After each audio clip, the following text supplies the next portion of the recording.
За манай сургууль дээр Багдуундын залгамжийн холбоо мэрэгжлийн багш нарын бүлэг үйл ажиллаж байна.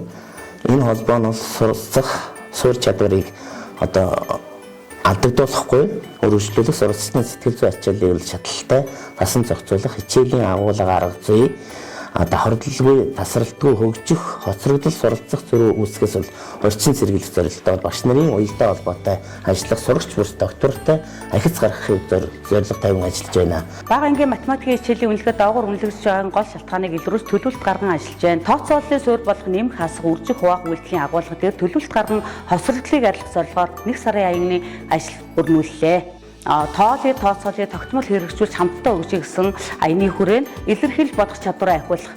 За энд нь багш нар заах арга зүйн туршлагаа түгээн дэлгэрүүлэх математикийн хичээл эхлэх бүр 5-8 минутын хугацаанд нэмэх хасах үржих хуваах үйлдэлийг тогтмол хийж хэмжүүлэх, эцэг эхийн сургалтыг хийх, тараашиг материалыг багаар бэлтгэн хийх, илэрхийлж бодох акцент дэвтэр хүүхд бүр дээр гарган ажиллах, анализ ахис дүгнэлт хийнэ.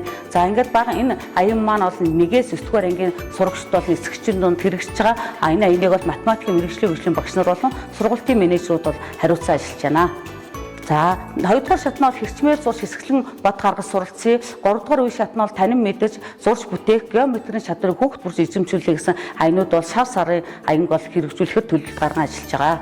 За ингээд 1-р шат буюу тоолыг тооцоолоо тогтмол хэрэгжүүлээ хамтдаа өгч 1 сарын аянд маань болоод үйлдэлийн дарааллаар бүх ангиудаа төвшин тогтоох шалгалт авч сувд төвшин тогтоосон энэ дээр сургуулийн дунд 64.2 та байсан бол сарын эцэст бол аянаа дүгнэхэд сургуулийн дунд 72.8% буюу 8.6 байр нэмэгдсэн байна.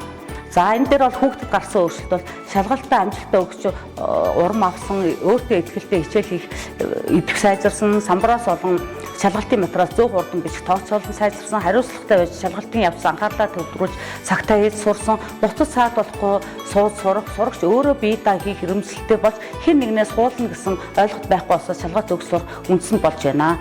За дүгнэлт хэсэгт агуулгыг багсгаж төрөлжүүлэн үнэлгээ хийж сосролтыг арилгах нь багш хүүхд бүрттэйгээ тулж ажиллах чиглэл нь тодорхойлж багшийн ажилд бол маш их ач холбогдол өглөө. Залуу багш нар маань нэмэх хасах үржих хуваах үйлдэлийг сав нартай ойлгуулах шилдэг арга зүйтэй болж өгчүүдтэйгээ тухайн агуулгаас сургалт хийснээр тэд хүүхдээ болон охиноо гэрийн даалгавар хийхэд бол бэрхшээлгүй болж байгаа бас үр дүн төрж байна.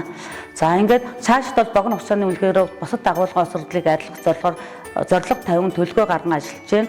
Мөн агуулга бүр дээр хэрэгжүүлдэг багшийн хамгийн сайн арга зүй түгээн дэлгэрүүлэх 2 дугаар шат, 3 дугаар шатаа бол амжилттай хэрэгжүүлнэ. За дунд ангид бол аян болгон хэрэгжүүлдэг байгаа. Жишээлбэл 6 дугаар ангид энгийн ботархаа бодор сурцгаая, 7 дугаар ангид тэгштэл бодор сурыг, 8 дугаар ангид айлгуурын ботархаа томьёог хэрэглэж сурцгаая, 9 дугаар ангид квадрат тэгштэл бодор сурцгаая гэд сурагч болгон ахиж амжилтын дэвтэр гарган акцаа үнэлж ингээд тооцоолон ажилладаг.